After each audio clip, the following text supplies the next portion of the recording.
Gap closes 3 times into a 70% damage reduction execute. Haha, she says to herself.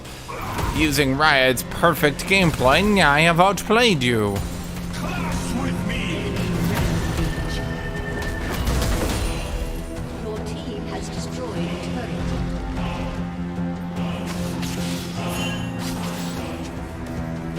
Your turret has been destroyed. I am the Vanguard!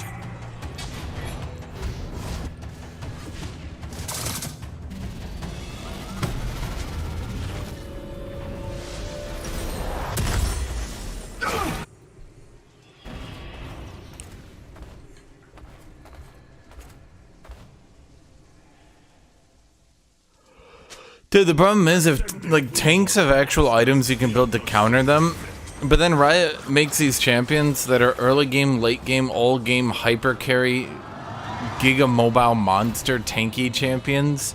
Okay, so what do I do to counter Bel'Veth, who does true damage on hit with infinite stacking attack speed, 70% damage reduction, infinite mobility, so you can't possibly kite her. Your turret has been destroyed.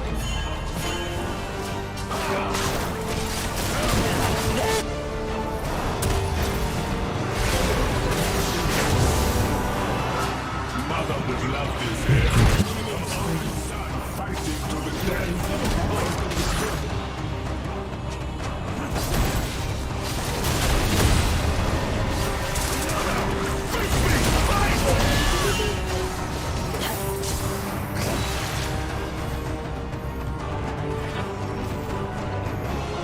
Survival! It's just the beginning!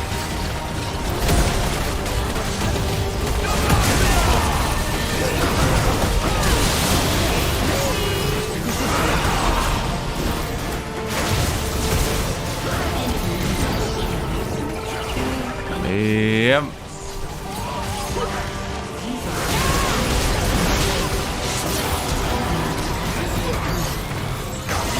I like how much fun it is to fight Bel'Veth. There's just so many gameplay options available to me.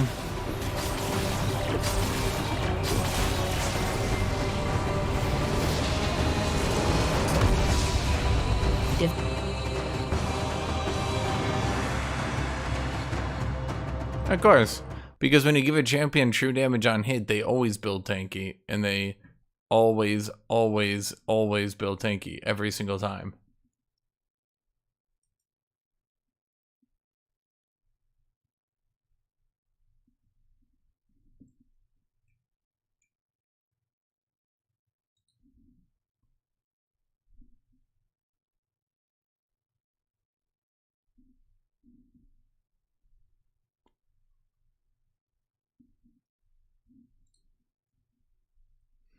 Riot when a champion with true damage on hit builds tanky.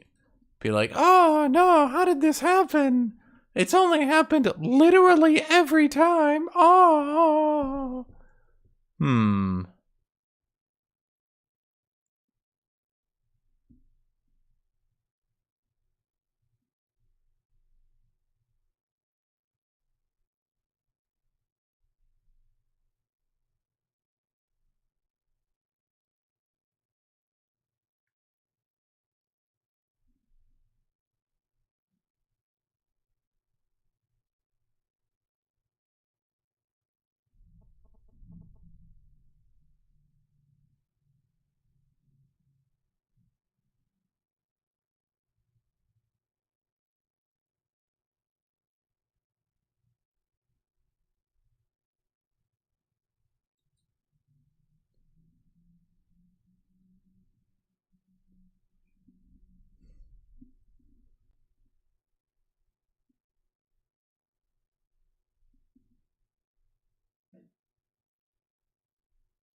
Well, see, the thing is, you do true damage on hit. By default, you have infinite true damage.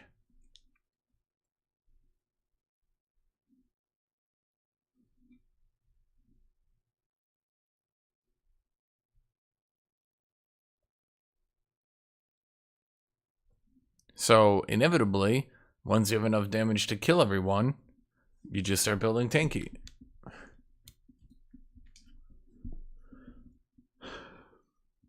Ta-da!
Do.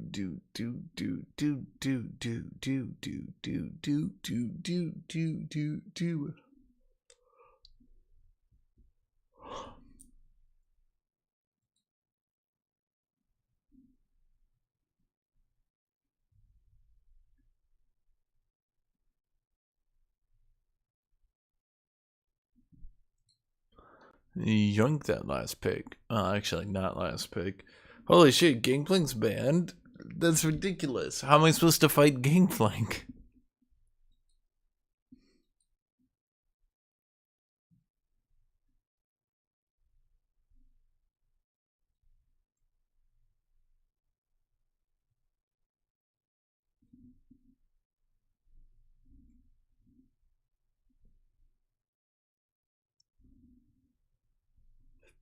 Oh, this is bullshit.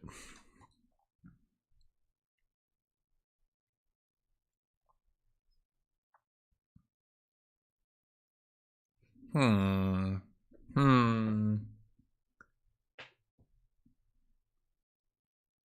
Do I go Aatrox into Shen? I think that's a win, but I kind of don't like the rest of their team. I mean, Jarvan's fine, but Senna, if Senna plays smart, it's kind of really hard to hit her.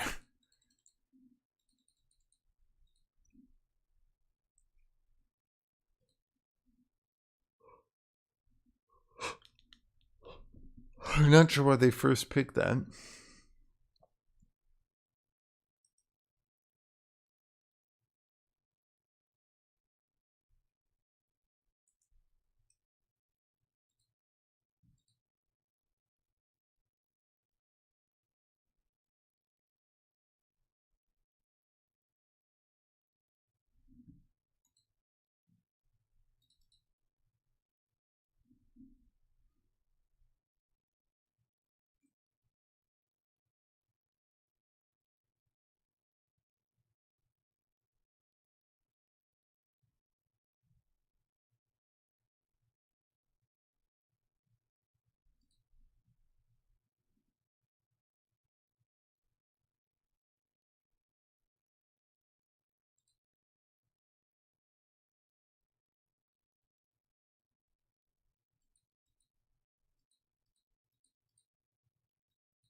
Oh, fuck that. And the darkness. No, it's just Aatrox into Shen can be a bit iffy, Summoner's Rift. depending on team comps, right? But Aatrox into Senna can be particularly iffy because Senna just scales indefinitely, builds tanky, eats your combo, wins the game.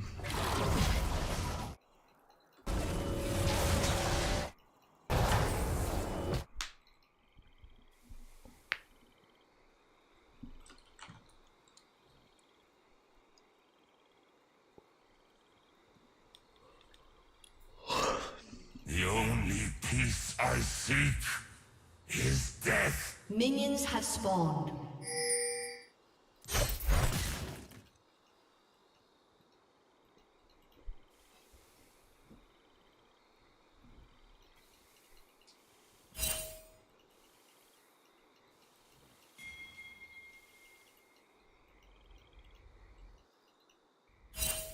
Kneel, mortals, so I may split your shoulders from your spine.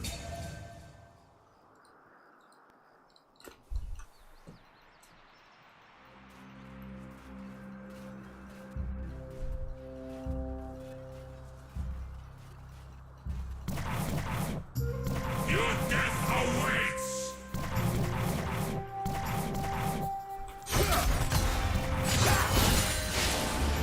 Well, ain't that a bitch move?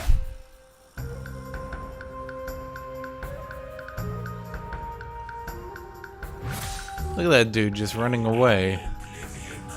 I am destruction.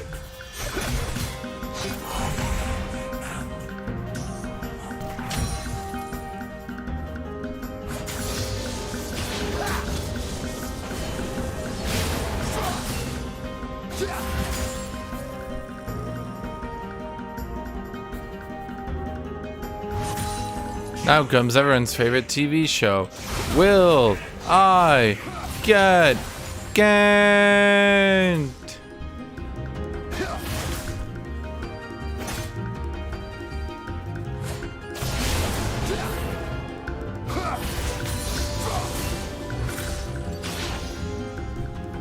I watch your death.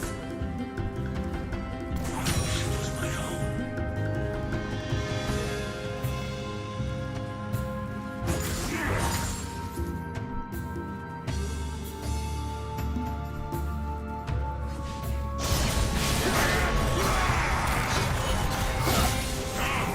Let me show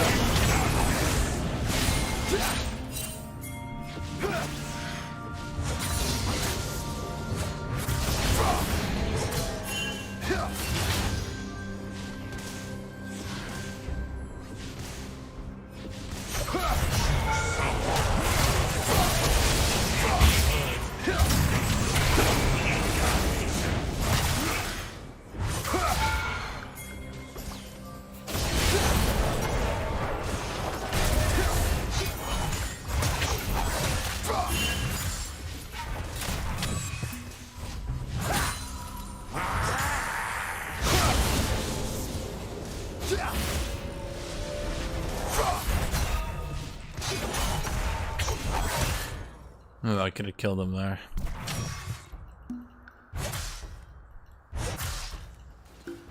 I will render these mortals' forms into my own.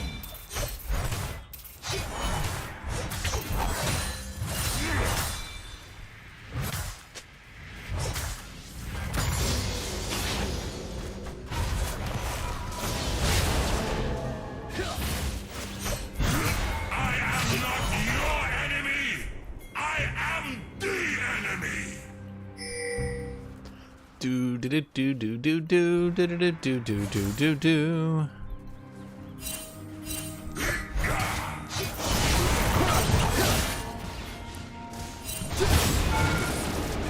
Patience, Aatrox, patience. Patience, Aatrox. Patience. Your freedom will be coming, my friend. Huh. Ally has been slain. Kind of figured that would deal more damage. An enemy has been slain. Slain. Okay. There's still this weird bug with Aatrox where you E backwards while it's buffering a Q that you put forwards, and then it E's forwards. It's really irritating.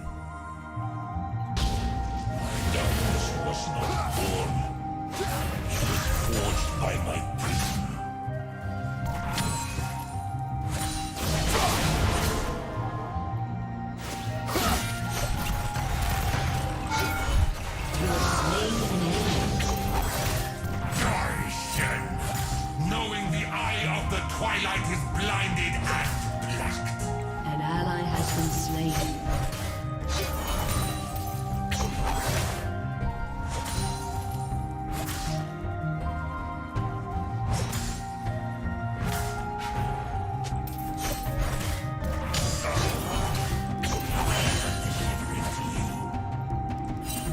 What I find amusing about League, like as a game, is that there's so many bugs for so many champions that you kind of just need to know the weirdness for each champion, you know? Yeah. Excellence, I am deformed. Because pulling these crude materials. But this abomination of flesh well serves my murderous intents.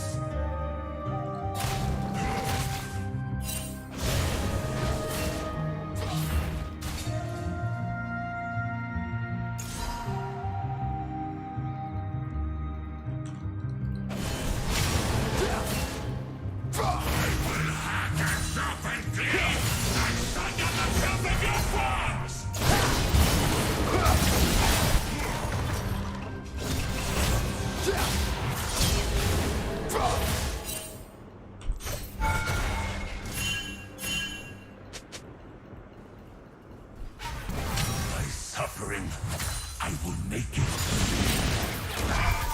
Become hate.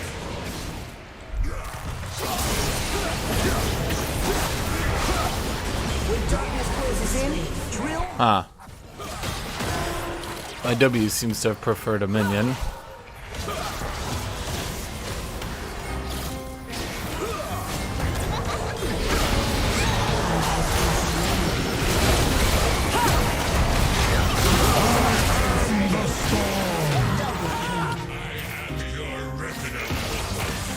An ally has been slain.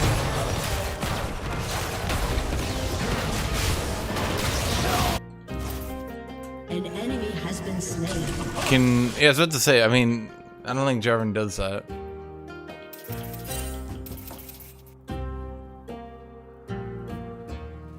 They think me defeated, in shame. But I am unbowed. Noble is this carnage. Yeah, dude, this game has no bugs. That's why every time I read the patch notes in every video, there's always like 4 or 5 bugs that are things people called bugs, and people were like, no, you're just bad at the game. You'll see shit like fixed a bug where Kosante's E will lock you out of using abilities. And people will be like, no, that didn't happen, even though it's, you know, literally listed in the patch notes and it happens all the time. No, you're just bad at the game.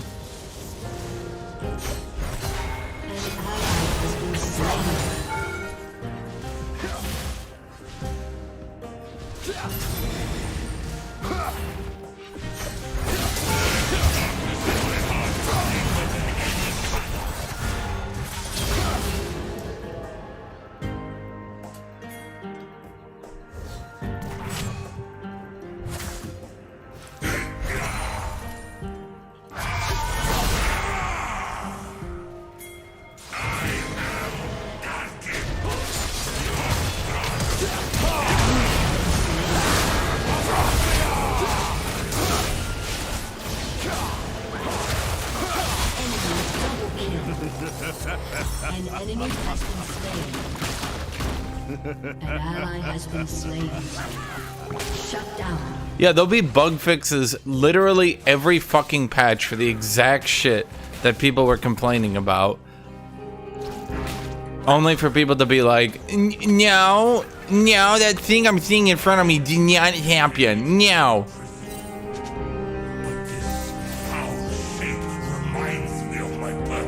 Remember when I kept complaining that Kosante Z was locking you out of using abilities, and people just literally just kept saying I was bad at the game, and then they're like, oh yeah, that's a bug, and yeah, we're fixing it. I wonder if anyone ever thought to themselves, I wonder if I'm a dumb piece of shit human being. No.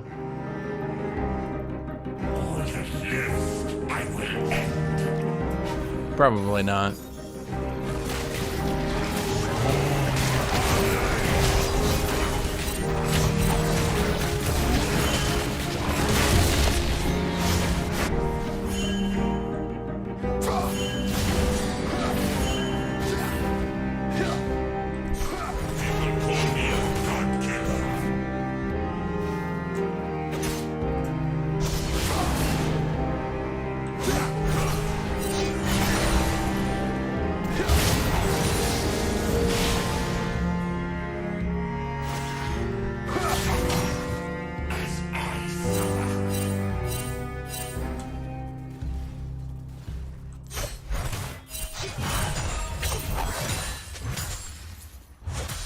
I'm sorry, what would I ward, dude?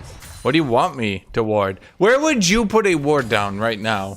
Considering every gank against me has been a lane gank, considering... Okay, great, let's ward here. Oh, it was pinged. Wow, dude, that would have done it. Had I ward there, they would have killed it and then ganked me anyway, because wards don't fucking do anything. You know what's better than warding? Getting lane control.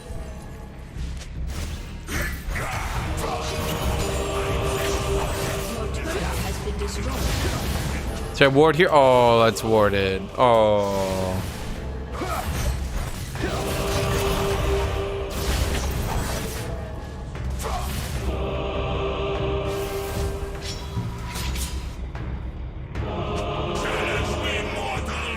Then why did you blind one? In case I need it? Why the fuck not? What, is 75 gold what's gonna break the fucking bank?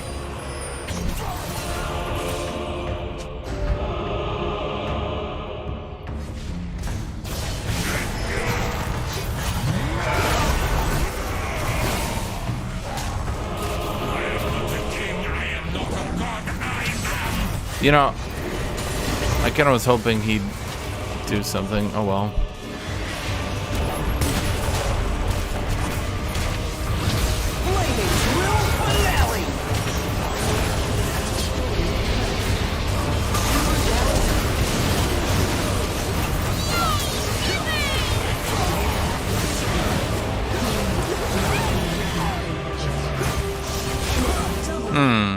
Shit.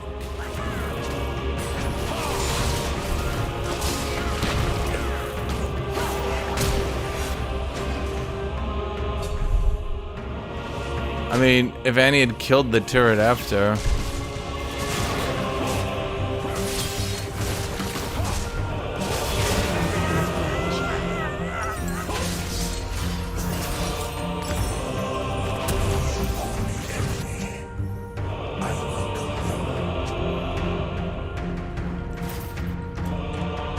I just said they're useless? Oh, dude, you are so smart. I have to actually get rid of you because you're gonna make everyone in my chat look stupid when you're just too smart. Dude, if only I had put down my pink ward, that would have prevented the Shen ult teleport play. Damn.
Hmm. What is one more?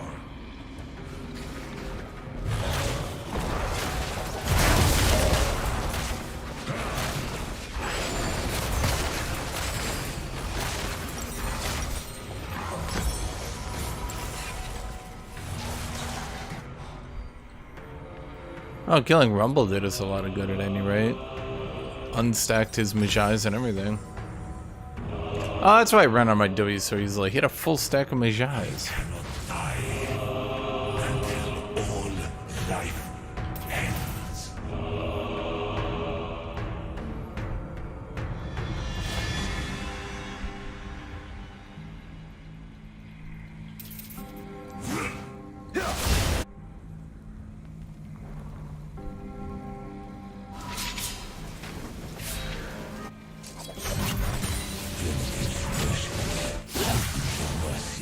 Ah. I actually wasn't gonna stop him from backing. So that's amazing.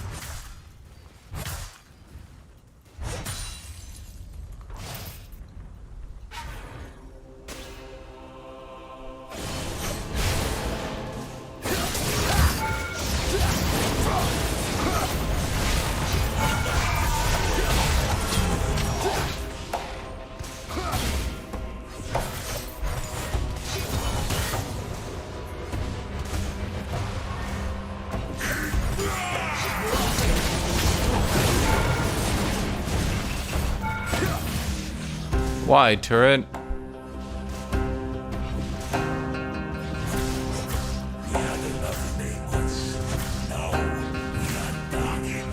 ally has been slain.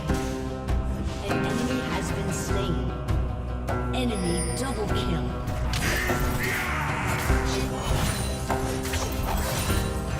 Ash, do you think KOF is too secularized? I mean, look at my... Yes or no? One of them's probably funny to say. I don't know.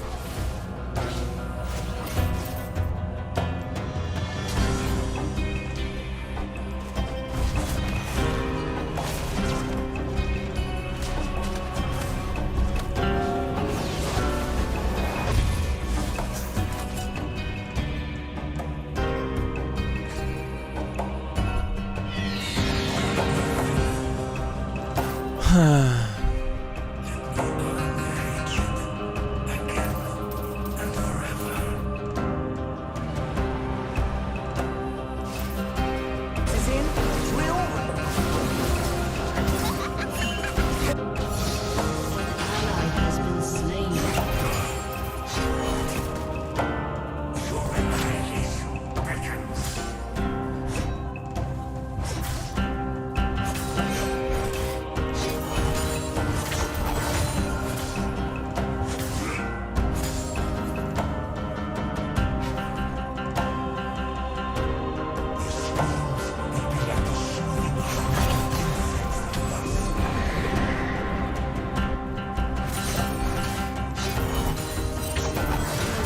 Has been destroyed.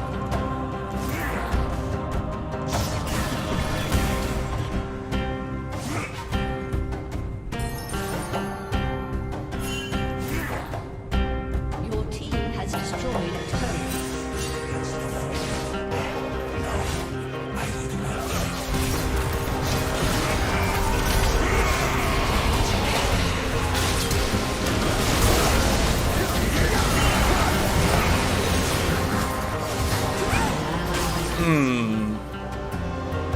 That would do more damage. The actual fucking ADC or the support.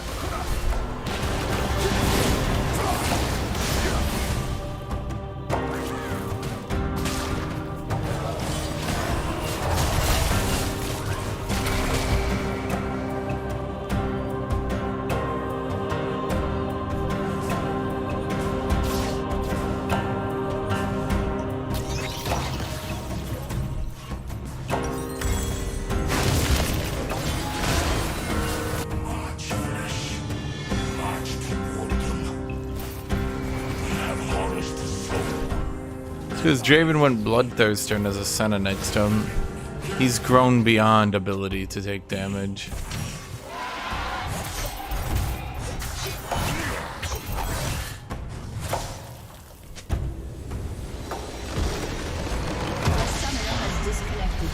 Boy, oh boy.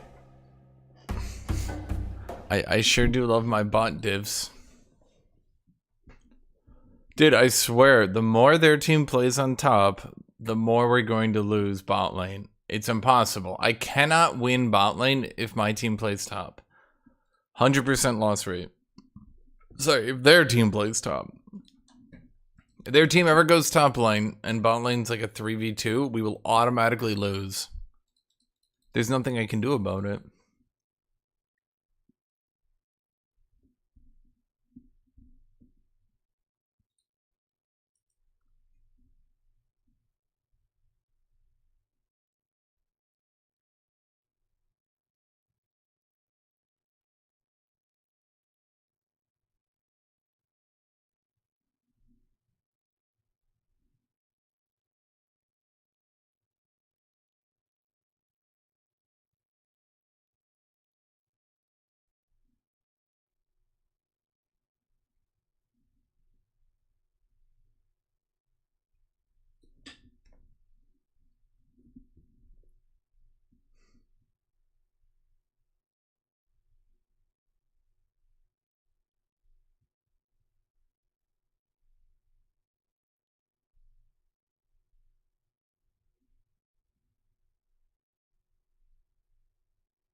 Do. Do. Do.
I'll be right back. Be right back. Probably get water while I'm up, yeah.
Well, it appears that was El Dodgdo.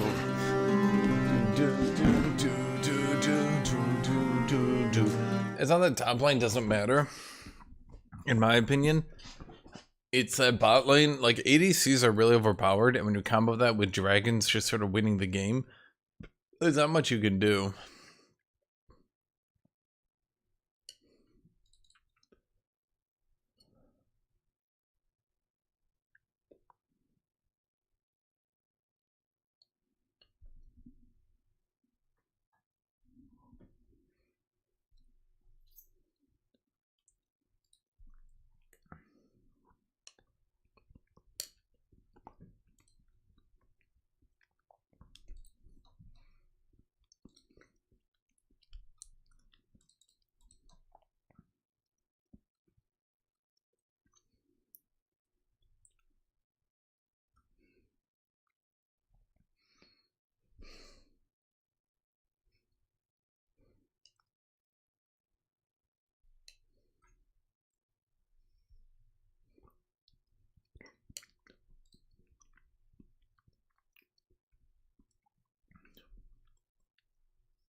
Please be Gangplank again.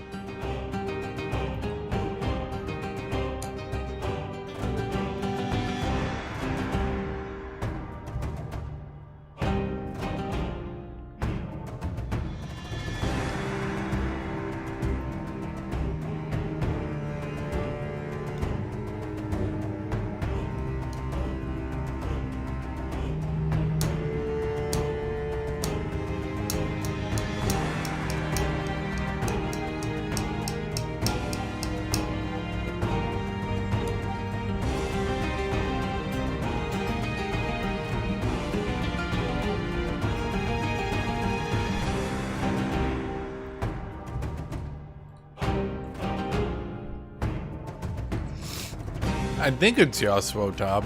I'm gonna 1 armor, 1 MR. Cover my bases.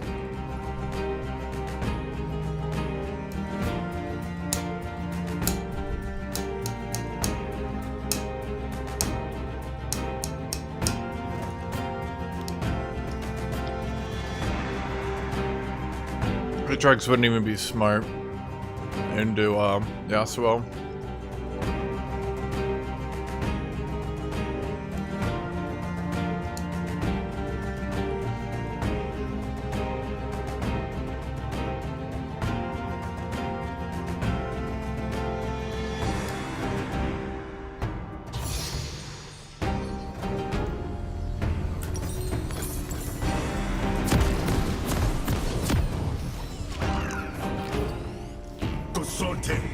Hear my name and know my strength.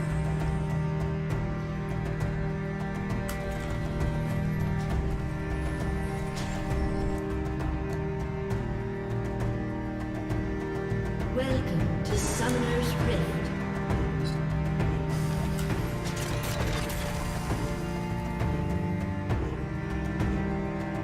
Seconds until minions spawn. If the enemy asks, I am the answer.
I love my fun top lane. I love my fun top lane. Where is my fun top lane? Act like failure is impossible.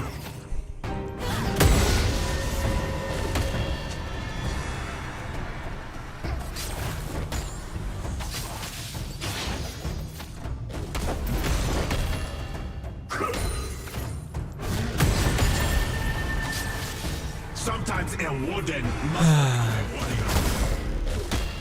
Of course I'm gonna have fun, chat. Are you suggesting? Ugh, the very notion. Are you suggesting that Kennen isn't fun? But he's ranged in top lane. Why would that not be fun? Don't you see him expertly sitting back, harassing me all lane with no possible threat to himself because he can stun me off every single move I make? That's what fun looks like.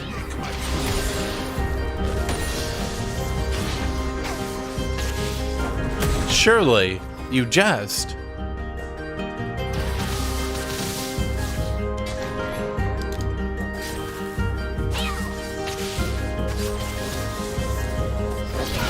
I will push them back, alone if I must. No, you don't.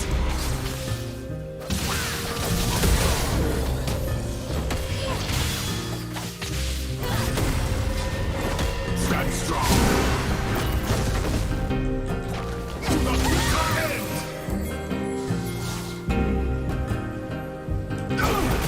Slain an enemy.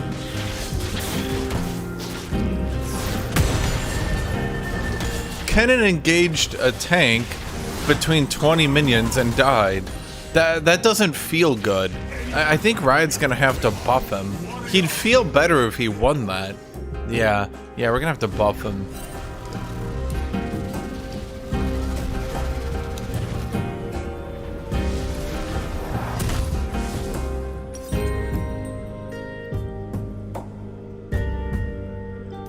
An enemy has been slain. It wouldn't be worth it if it were easy.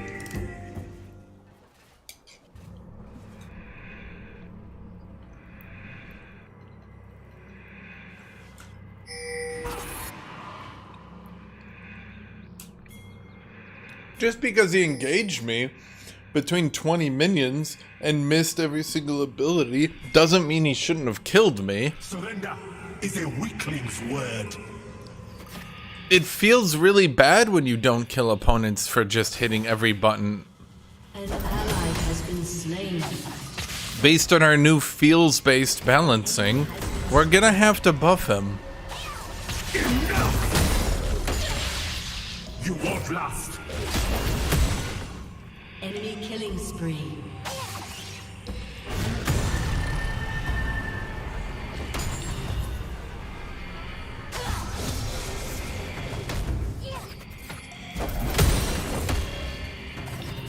Those who don't respect me will learn today.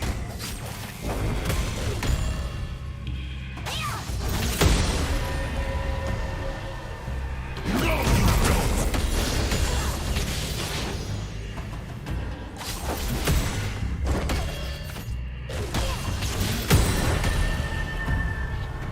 You are done!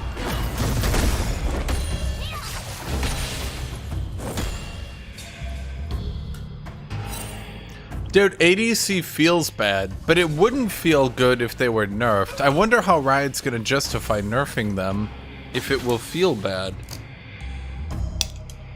No monster greater than pride.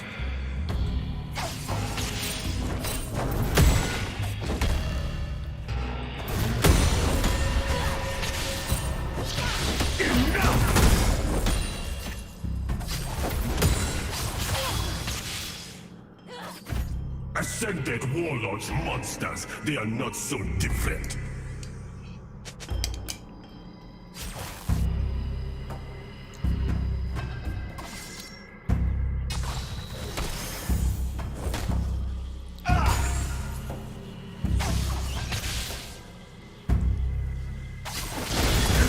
But I guess my question is, where did he think I was?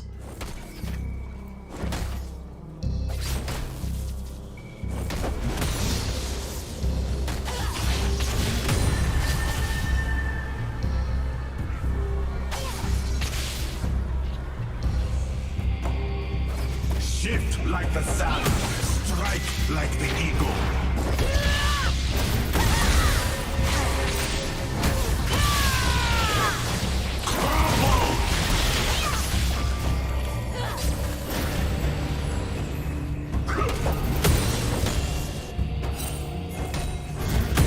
Survival is just the beginning. I don't have flash, and he can just ult, which kind of keeps me out of range.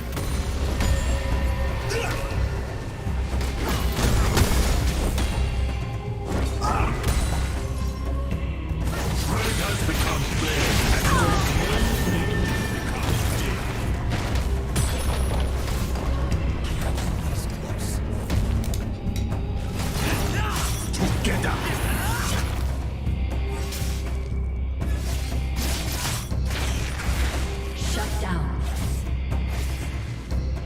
Every scar a lesson.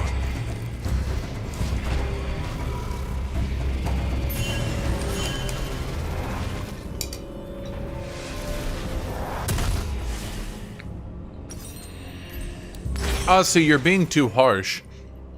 It felt bad to run out of mana. It felt bad to die. It felt bad to not be the most important character in the game. It felt bad to not power spike at 15 minutes and take over the game. Come on.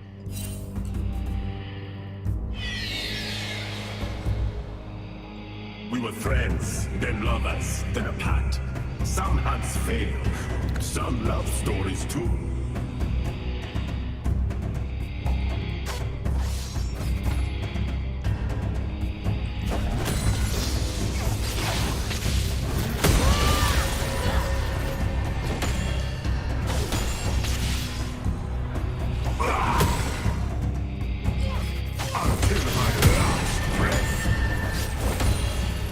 Dude, beans belong in a can. If you remove beans from a can, that's like racism. Okay? And I won't tolerate it.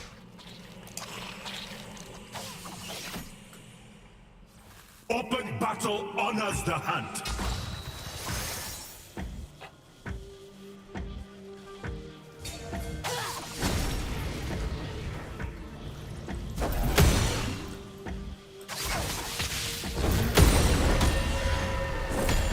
Face me, fight!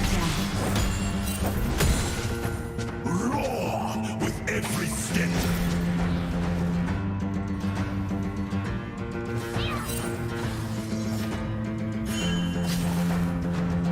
Chat, it's time you all stop the mass racism.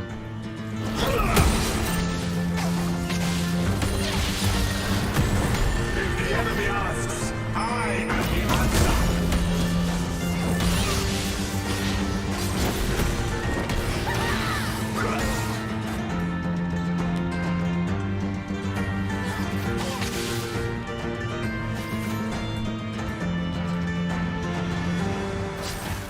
The dead An enemy has been slain.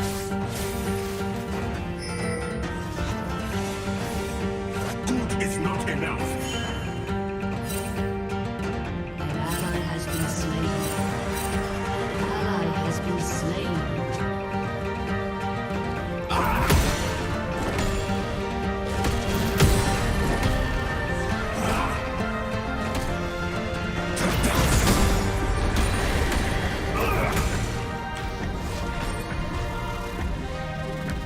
Your turret has been destroyed. Failure is impossible.